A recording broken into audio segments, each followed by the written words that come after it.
Hi everyone, welcome to another video of Concept Summary, SAT Math. And in this video, we will do standard deviation. Now, standard deviation is a very intuitive concept. Like you really have to understand the logic behind it, because in SAT Math, you will never be asked to calculate the value of standard deviation. They will never ask you to find out standard deviation. Rather, they will ask you to compare the standard deviation of two data sets. Mostly in the question will be like this, that you have to compare the standard deviation of two data sets. So first of all, understand what is standard deviation. Now, standard deviation, you just remember this word, the word deviation. Deviation. Now, standard deviation means if you have a dot plot, so this is a dot plot. Now, if I want to find out that how spread, like if I want to find out that how much spread are my data points as compared to the mean. So I'm assuming that the mean of this data set would be somewhere here, right? Somewhere here, mean of the data set. Let's say the mean is this.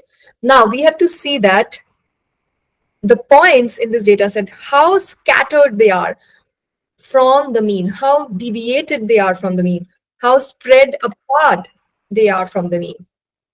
Okay, so, and you see in this data set, if let's say your mean is here, obviously the points, like on an average, the points are more scattered from the mean in this case, right? And in this case, they are less scattered, right?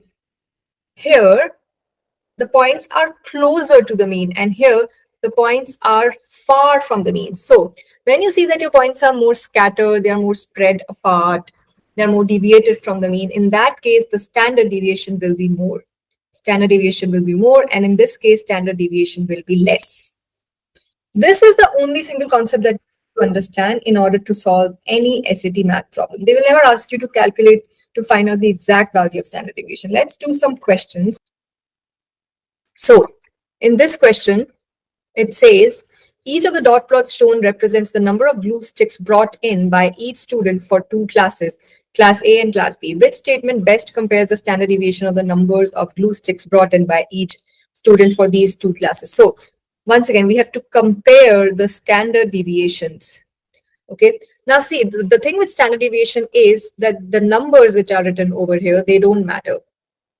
These numbers don't matter. All you have to do is you have to kind of guess, kind of estimate that how, you don't even have to find out the mean here. Okay, you just have to see the spread of the points. And as far as I can realize, I think the points are exactly similarly spread apart. 1 point here, 1 point here, 1 point here, 1 point here, and then 3, 4, 5, 6, 7. Exactly same data set, data plot is for class B. So actually the data set is exactly same. The dot plot is exactly same. So the spread will be also same in both the dot plots. So if the spread is same, then the standard deviation will be also same. So in these answer choices, in whichever answer choice it says the standard deviation is equal, that will be correct. And it looks like it's B. It says the standard deviation is equal to the standard deviation of class B. Let's do another problem. This one. Which of the following dot plots represents the data set with the greatest standard deviation? So we have 4 dot plots. We have to find out the greatest standard deviation.